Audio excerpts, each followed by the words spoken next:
spot. That's part of the problem. So sometimes a couple of years ago, and even last year, when I'd work out in the basement of Hink House, one of the things that is kind of an issue is that if you're using the Wi-Fi as a hotspot, what ends up happening is it slows down the Wi-Fi for everybody else. So that might be part of the issue. I don't really know much beyond that. But until we get this issue kind of resolved, I am going to keep going to YouTube Live and things like that. Hello, may I see your health assessment, please? Thank you. Okay, so let me see if I can. All right, there we go. We'll just keep that right there. So the last time we were here, we were talking a little bit about shaping. You can learn more about how shaping works in your textbook, and I do have the MP3s for the end of chapter 5 and all of chapter 6 up. At the end of chapter 5, you get to hear me rant about ESP.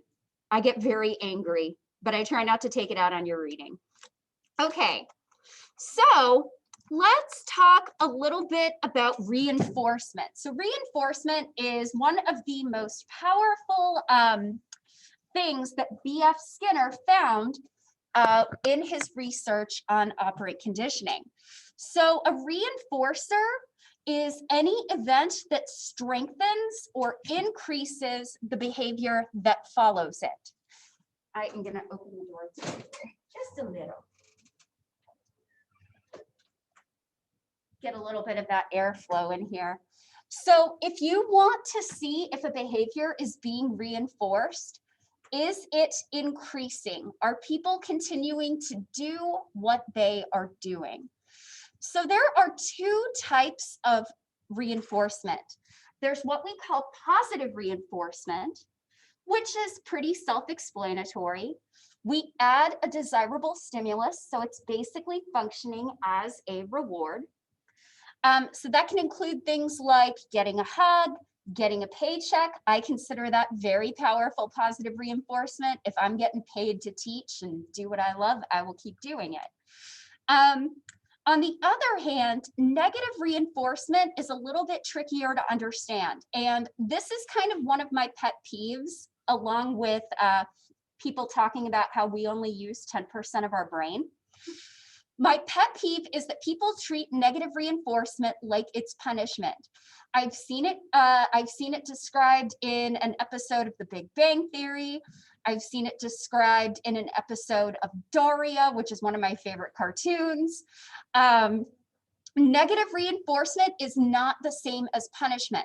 Punishment will always decrease a behavior. Reinforcement is always going to increase a behavior. So here's an example. How many of you have had this happen where you get in your car and you don't put on your seatbelt right away? Dr. G. Yes. Can you share screen, please? Oh gosh, I am so sorry. You're good, thank you. I am so sorry. Thank you for the heads up. I'm sorry, Zoom folks. Here we go. Sorry, I didn't see the chat either. That's what I get for trying to live stream at the same time. I'm like, oh, I focus on the live stream so much, I didn't remember we're sharing screen. I was wondering why the little thing looked different. Is that better? I'm sorry, folks. All right. So with negative reinforcement, we are trying to get rid of something aversive. So when you're in the car and you don't fasten your seatbelt right away, what we're going to find is that eventually the car will start beeping, and it's pretty obnoxious, right? So what do you have to do to make that beeping stop? You have to fasten your seatbelt, right? So in this case, the next time that you get in the car, to avoid that beeping, you are going to buckle your seatbelt much more quickly as a result. So positive reinforcement is when we add a desirable stimulus. Negative reinforcement is when we get rid of an aversive or annoying or painful stimulus. Another example is, let's say you have a headache. What is your first instinct when you have a headache? You're going to take medicine like aspirin or ibuprofen or things like that. That is going to get rid of your headache. What are you going to do in the future the next time you have a headache? You're probably going to reach for that medicine again. So it's all about, if you want to figure out whether something is being reinforced or punished, look at what happens to the behavior. Does it keep going? Does it increase? Then it's probably being reinforced in some way. If you see it decrease, something has basically punished, a punishment has occurred. So in this case, when we talk about positive, positive adds something good. Negative means that we're taking away something bad. Now, this is going to flip when we talk about different types of punishment.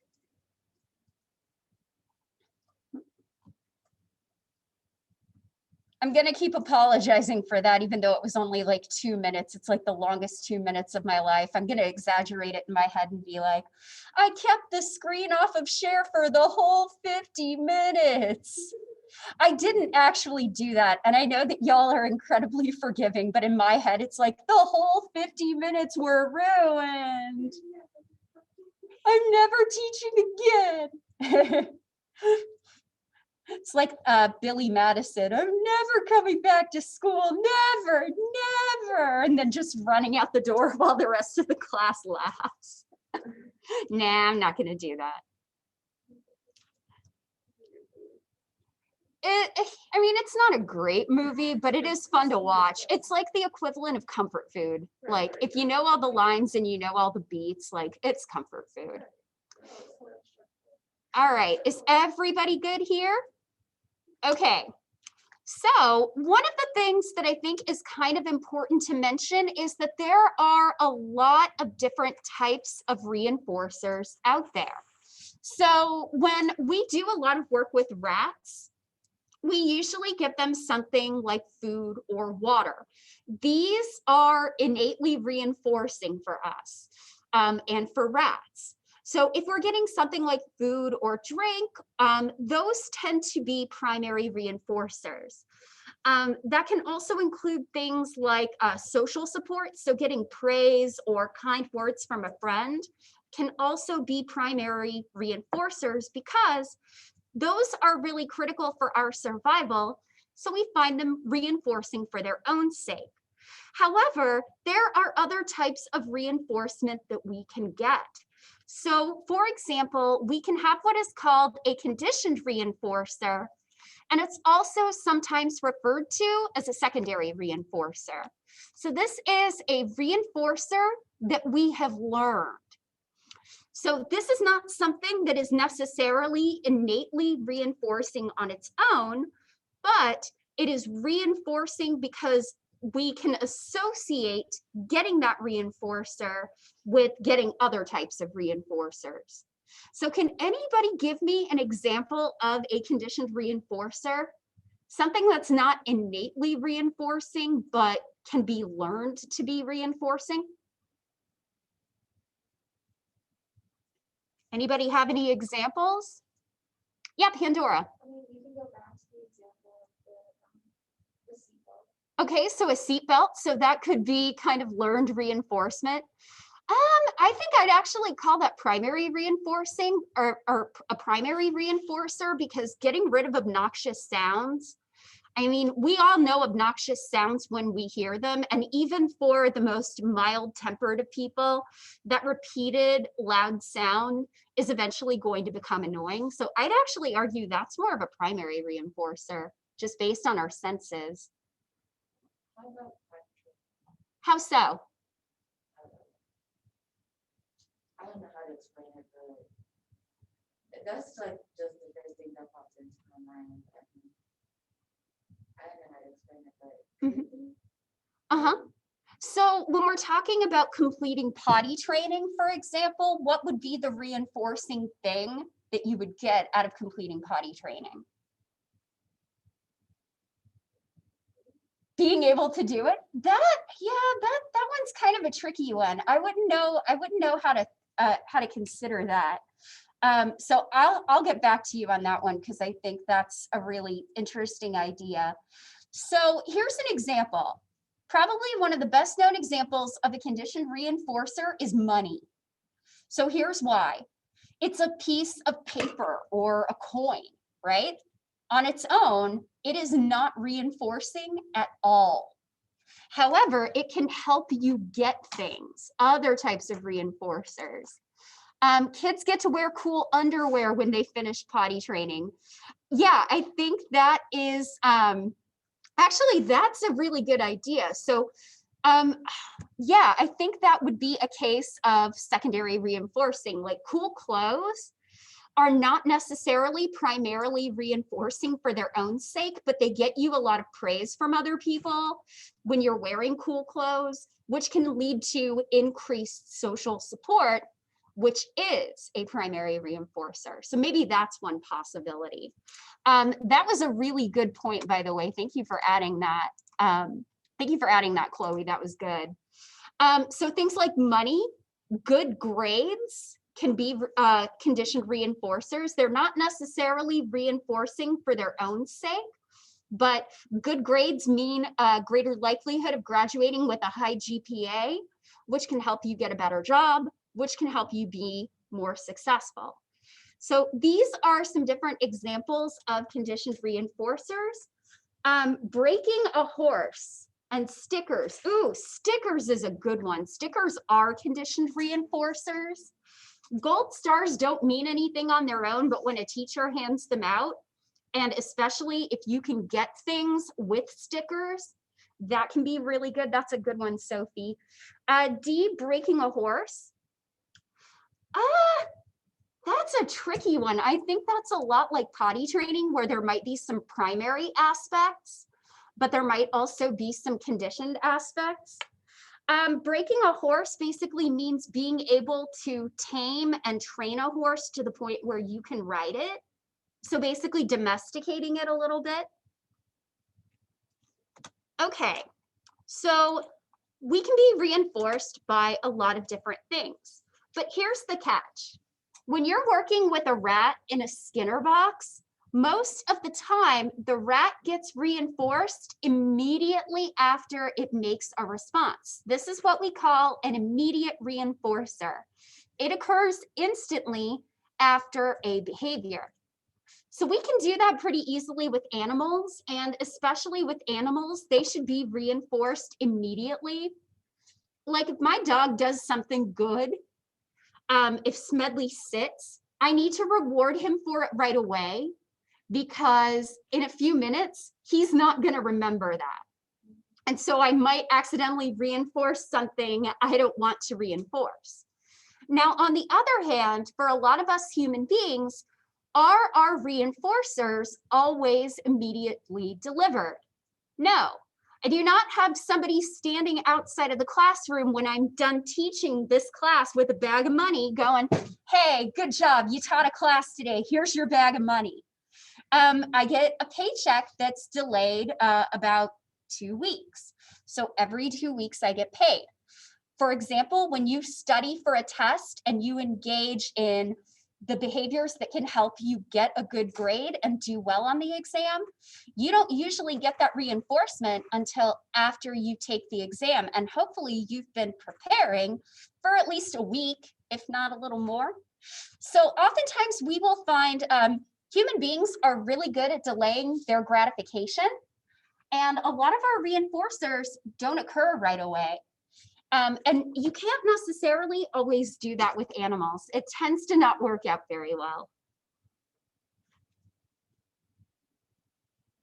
Like I've tried to do delayed reinforcement with my dog because popcorn is his favorite thing. Like every time I make popcorn, he flips out.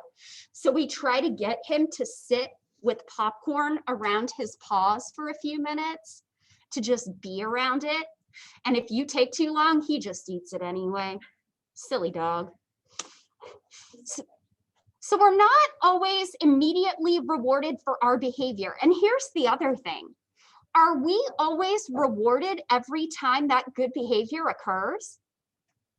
Like I try to let you know if you have a good answer in class, good job, good answer. but I'm not always going to notice that one or every single time. I'm not going to notice that 100% of the time. When you work at a job, you don't always get praise for the work that you do. And so we are not always rewarded immediately after that behavior occurs, and we're not even rewarded every time we do something good. So because of that, this is one of the most powerful things that we find with reinforcement are what are known as reinforcement schedules. So we have what's called continuous reinforcement, which is the kind of thing that we would do with a rat if we rewarded it every time it pressed a bar. Now, so in this case, we're going to reinforce it every single time it happens. Now, in this case, the learning is very, very rapid. The problem is that as soon as you stop rewarding that response, guess what happens? It disappears, it extinguishes. Now, remember, with extinction, just like we saw with classical conditioning, the learning is not erased. It's just temporarily inhibited. So we can bring it back, but you're going to see this response extinguish because guess what happens? The animal or the human gets used to the common reinforcement. They expect it every single time. And then once they expect something and they get less than what they expected, so they expected a reward and I didn't give it to them, that behavior starts to drop.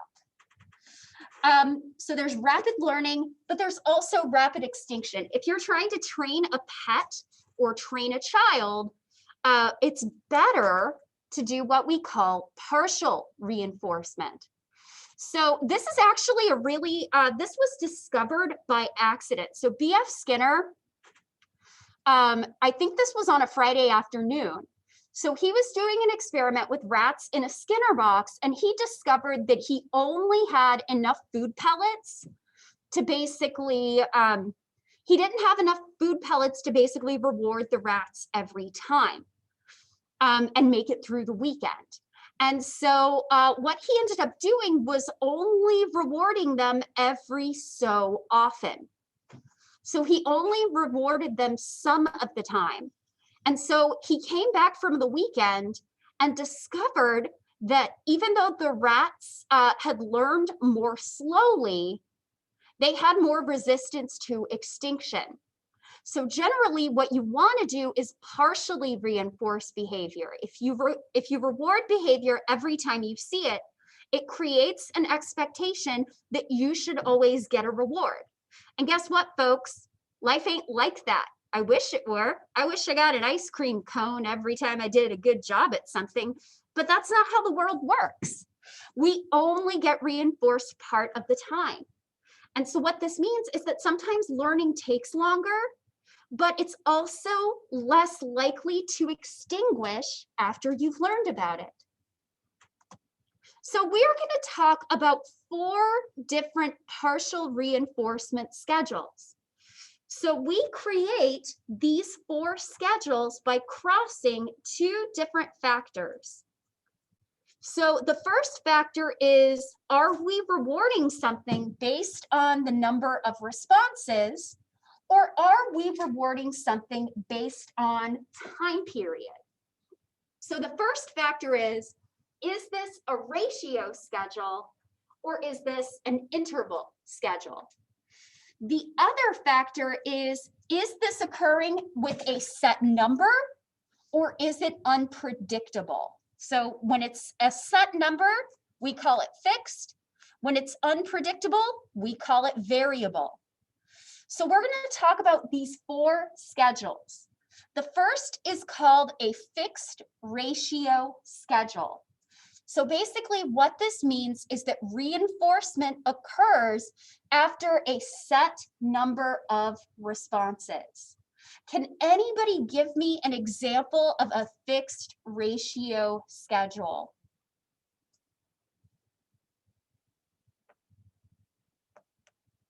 So when have you been rewarded after a set number of responses? Huh? How so? If you Mhm. There's a certain number of questions that you answer. And if you Well, I think that could be true, but I think studying for tests and kind of the things related to tests might actually work a little bit better with another schedule. So we'll get there, but I like the way that you're thinking about that. How many of you have been a part of a store's rewards program where when you buy so many items, you get a certain item for free, or you get points off? I'm a member of American Eagles Connected because I like their Airy leggings. So every time I buy them, I get closer to getting something for free, like a free pair of jeans or a free bra or something like that. If you go to certain sandwich shops, maybe you get a free sandwich after you buy 10, or you get coffee every 10 that you buy. Frequent flyer miles, you get additional rewarded miles or credit card rewards. All of those are examples of fixed ratio schedules.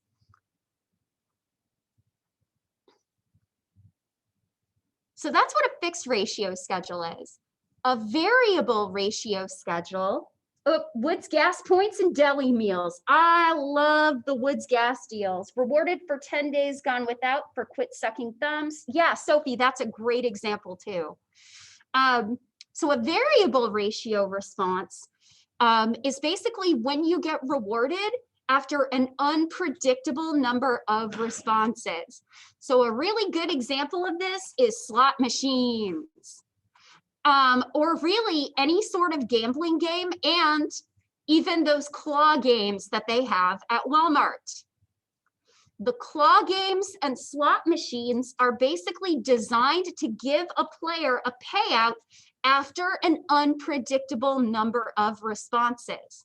So here's what that might mean.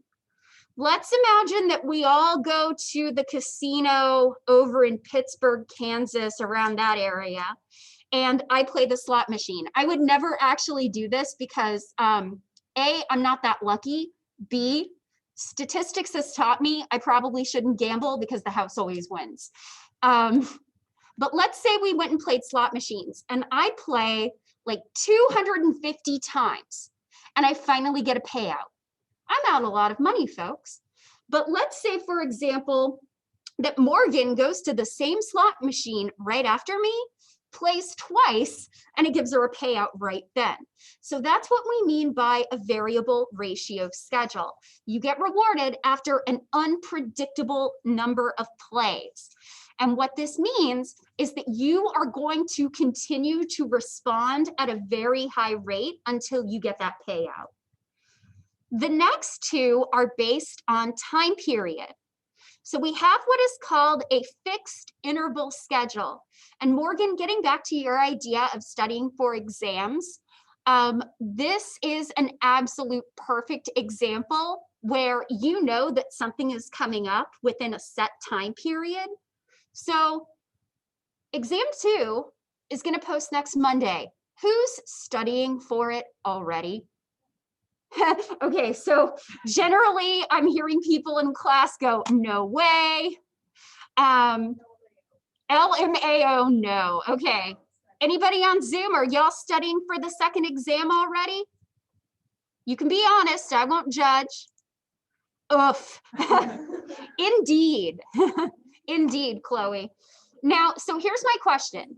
Nobody's studying for it right now, not really. Sudden anxiety, it's going to be okay. Remember, open book, open note. And this time I will actually give you enough space to finish your short answer questions. Dr. G has your back. We'll also do a review session. As we get closer and closer to the deadline for the exam, actually, no, we even know this. When I post the exam, how many of you take it the first day it's up? Okay, I did find a couple, but over time, as we get closer to that deadline, more and more of you start taking the exam. So this is the case of a fixed interval schedule. When we know that something's coming up in the future, it's not like we're procrastinating. But it doesn't make sense to start studying for the second exam right after you took the first one, right? That would be silly. Even I wouldn't do that, and I'm a nerd. But as we get closer and closer to that exam, more and more people are going to study.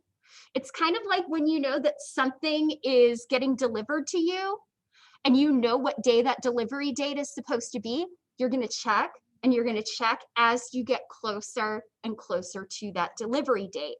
So one of the things that's interesting is that the fixed interval schedule has a really interesting ramp up right before the deadline. It actually creates a scallop shape that is referred to as the fixed interval scallop. And then finally, oh, we got something on the chat. That would also work for paychecks too, right? Well, I think so. I tend to work hard no matter what, but then again, I get paid like every 2 weeks. But I think if you're working like, maybe you work harder as you get closer to that paycheck, or, oh, wait, I think you mean checking to see if the money's in. I think you're right. As I get closer to payday, which I think is Friday, I'm going to check my bank account more and more to see on the off chance if it got in early. Sometimes it does, and it's pretty great.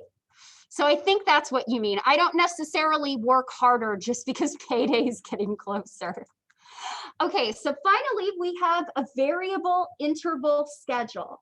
So in this case, this is when you get reinforced after an unpredictable time period. Probably the best example of this is waiting for a text message back from a friend or an email. So you text somebody and you don't hear back right away. So you keep checking and checking and checking and checking until you get it. And one of the things that's interesting about a variable interval schedule is that it tends to produce a very slow, steady rate of responding that you don't really see with the other reinforcement schedules. It's much more consistent. You also wouldn't want to be checking your text message like every 2 seconds or your email every minute. That's just, I mean, I'd love to tell you I've never done that. I have, and then I feel ridiculous after because that's just, that ain't right. All right, let's see what we got. Waiting for water to boil. Yes, that's another good one.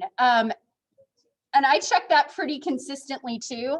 So I either check it pretty consistently, Chloe, or I just stare at it, trying to will it to happen with my mind. Guess what happens when you do that? Nothing. Because ESP and telepathy aren't real, and like telekinesis aren't real. I don't care what your book says about ESP, it's not real. I'm telling you how I feel, just my opinion. So when we look at the rates of these responses, now your book doesn't actually show you this, but I think it's pretty interesting.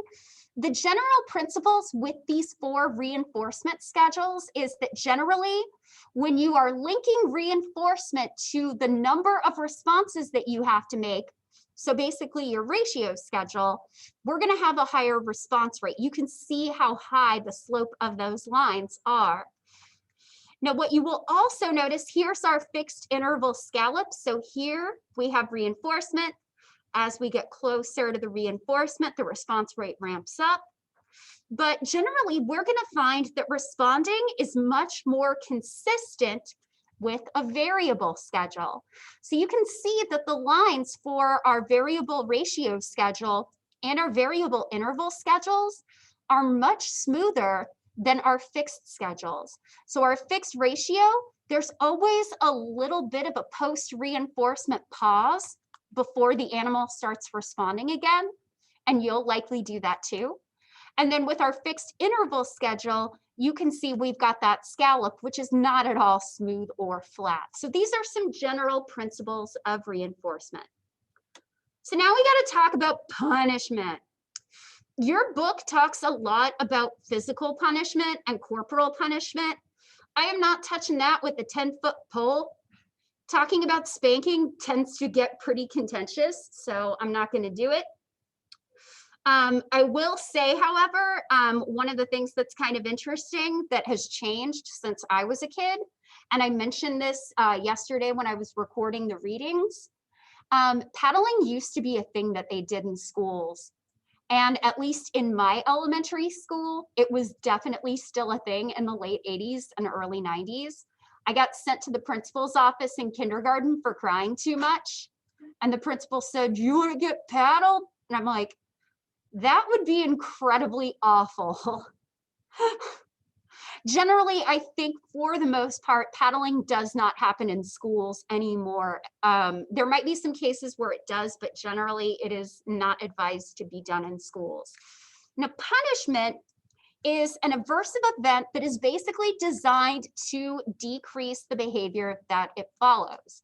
And you can actually break down punishment into two different types, just as you can with reinforcement. So positive punishment is when we add something bad. We add an aversive stimulus. So that would include spanking. If you're an adult, there are still forms of punishment for you. A parking ticket or a speeding ticket could count as a punishment. It's designed to basically fine you and decrease your behavior. On the other hand, a negative punishment is taking away a desirable stimulus.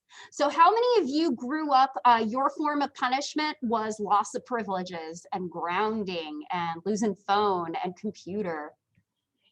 Yeah, my house was definitely a spanking house. But as we turned into teenagers, well, that becomes a little less effective. But loss of privileges were definitely something that tended to be used a bit more. My sister would occasionally lose car privileges, hanging out with friends privileges. And I was the good kid that never really did anything wrong, except I had a smart mouth. So that can include timeouts. If as an adult, this might include something like getting your license revoked or suspended for things like DUI, DWI, etc. All my books had been taken away because I would read instead of doing chores. Oh, Chloe, I would cry. I would cry. My house is so full of books. And when I was a kid, yeah, that had hurt me. Also at my age, when I was a teenager, we didn't really have cell phones, or like we didn't have a computer. And even if we did, it was AOL privileges. Chloe said it cut me deep. So here's the thing about punishment though. Punishment can be pretty controversial. The goal is you're trying to teach somebody something, but oftentimes punishment may actually not teach what you're hoping that it would. So for example, if I got yelled at by my mom for cursing in the house, which my mother and I kind of labor under the mutual delusion that I do not curse when I'm home and visit her. I do not curse. That doesn't mean I don't do it elsewhere, but I don't do it in front of y'all. That's inappropriate. If I cursed in the house and my mom tried to punish me, that wouldn't necessarily teach me not to do it at all. It would teach me to do it somewhere that she wasn't, somewhere that I wouldn't get caught.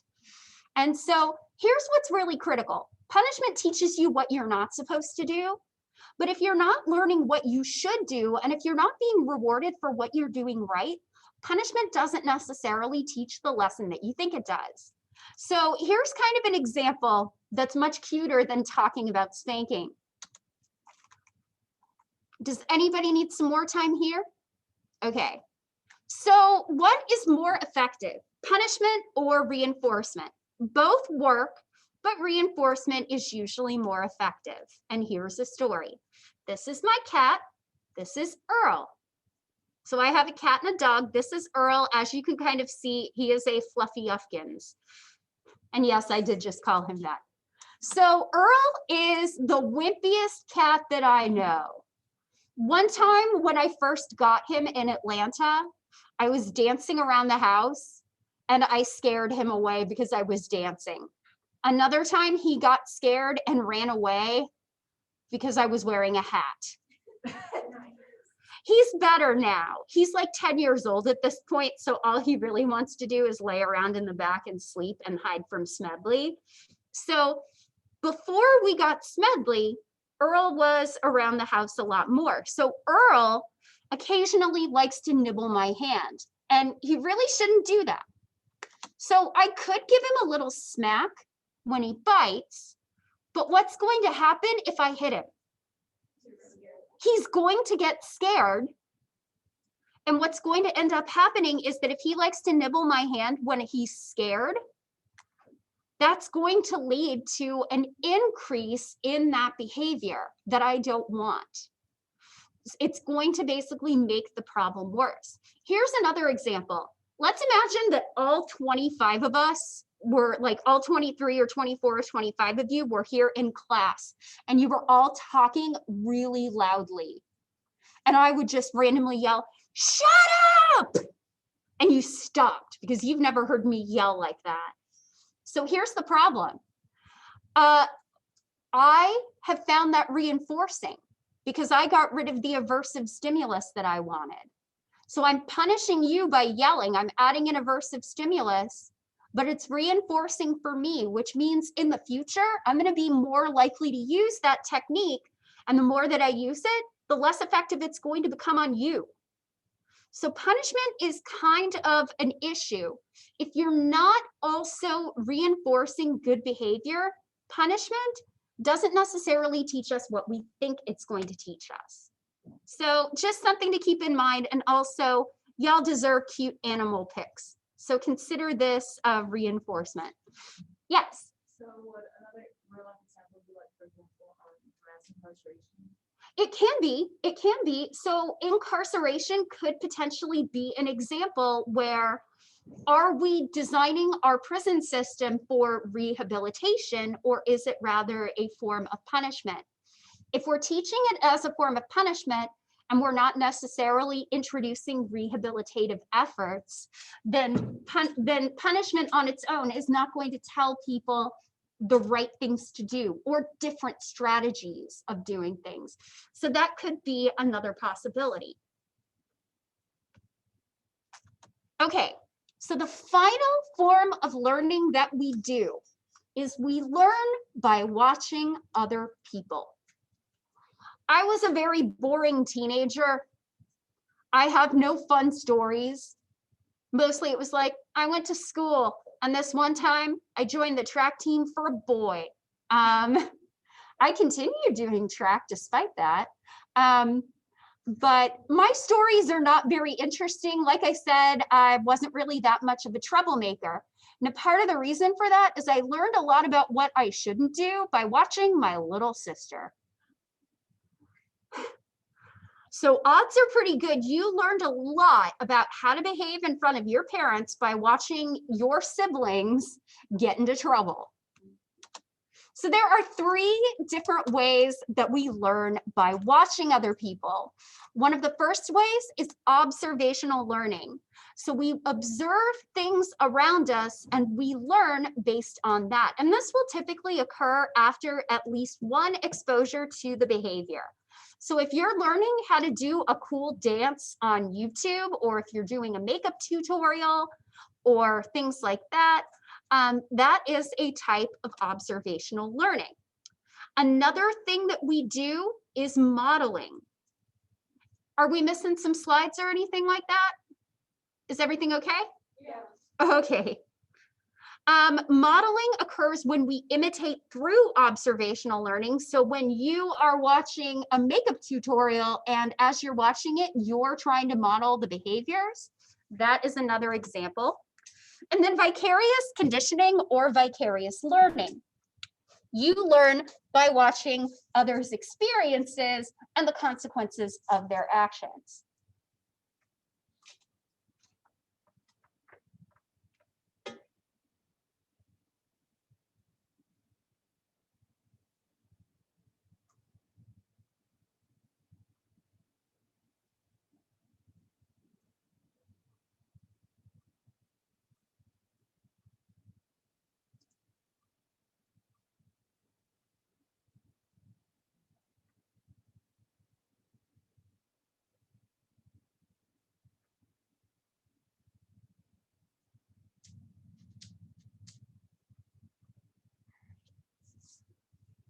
I haven't even had a sip of this yet.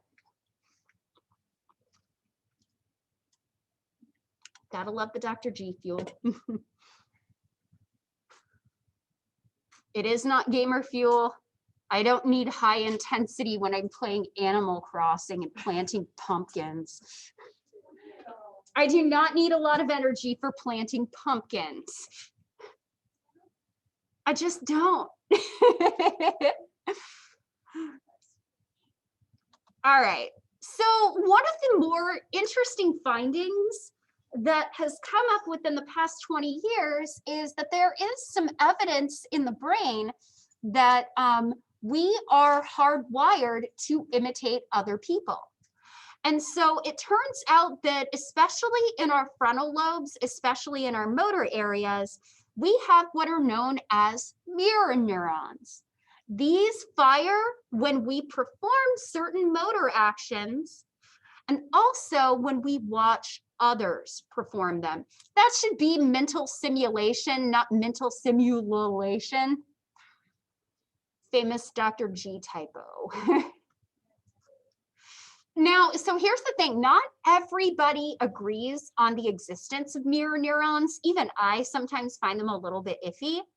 But the idea is that if I'm hitting a hammer, certain parts of my motor cortex are going to fire, and the motor neurons in the frontal lobe, or the mirror neurons in the frontal lobe, are going to fire. If I watch somebody else use that hammer, the same neurons are going to be activated. And so it's been suggested that not only does this help us with observational learning and with mental simulation, there are other people like V.S. Ramachandran, who's a pretty famous physician who looks at things like mirror neurons. And he actually believes that mirror neurons may be functioning as a means of empathy. So mirror neurons give us the ability to put ourselves in somebody else's shoes and feel what they're feeling, even if we're not feeling it at that point. I don't know about all that. I think it's an interesting idea, but I feel like I would need to see a little bit more to 100% believe it.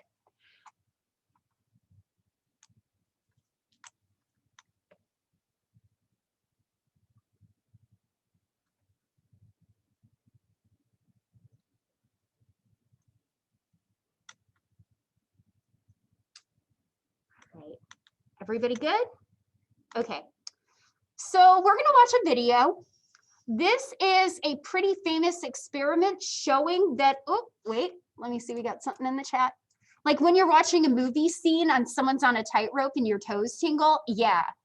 So if you're watching something in a movie where somebody's doing something really high risk, there's definitely a part of me that's just like, I'm like sucking in air through my teeth and I'm just like, oh gosh, this is terrifying. And I'm not even the one doing it. Yes, unless it's a really bad movie and the CGI effects are bad. I'm like, you don't look like you're climbing a building. You look like you're on a green screen. However, every Tom Cruise stunt in Mission Impossible qualifies because he did those for real. Like he climbed onto the Burj Khalifa. Like that is serious stuff. And that makes me nervous just thinking about it. So Albert Bandura was interested in how children, if children can actually learn aggression. So we're going to watch a quick video of a very famous experiment called the Bobo doll experiment. We are going to watch a bunch of kids hit a clown, like to be fair, not a real clown, a toy clown. But I will let you know that at the beginning there could be some violent images. So if you have to look away for certain parts, I am okay with that. I just wanted to give you a heads up ahead of time. I don't really do trigger warnings or anything like that, but I do like to give a very friendly heads up that there might be some images that could be hard to watch.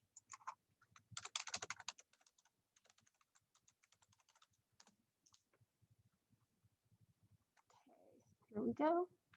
Yeah. Before. So So one of the things that's kind of interesting that the video doesn't mention, and because I'm uploading this to YouTube and that's a BBC production, it is going to take some time for the YouTube video to come up because I'm basically going to trim out copyrighted material. But what's interesting about that video is in the original study, they actually also created a frustrating situation for the children. So they took them, after watching the adult, they took them to this room of really nice toys, and they told the kids, those are for the other children. And so that's kind of interesting. The other thing that's really interesting is that even when we are dealing with fantasy situations, children still do this. So Bandura actually did another experiment where he had an adult in a big cat costume, sort of like you'd see on like a PBS show. The kids still imitate it, even if it's not necessarily something that's real. So there aren't really a lot of slides left, so I'm probably going to finish this today. I think there's one slide left that shows that we can model pro-social behavior, helping behavior, cooperative behavior. But this also shows that the things that we watch, our information diet is so important. There are times, folks, when I would hate read stuff. You ever go on a website or a forum you don't like and just hate read? Generally, it does not make me feel like a better person. Antisocial models, whether on TV, and I think they inserted a clip from Breaking Bad onto this TV because I think that looks like Jesse Pinkman. Antisocial models have antisocial effects. Kids especially are prone to copying what they see, and even you too copy what you see. Your information diet shapes your brain.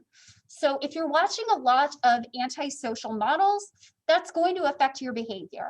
Likewise, if you watch a lot of pro-social models, that is also going to affect your behavior. So surround yourself with good things, with good people, and that can help you model that behavior.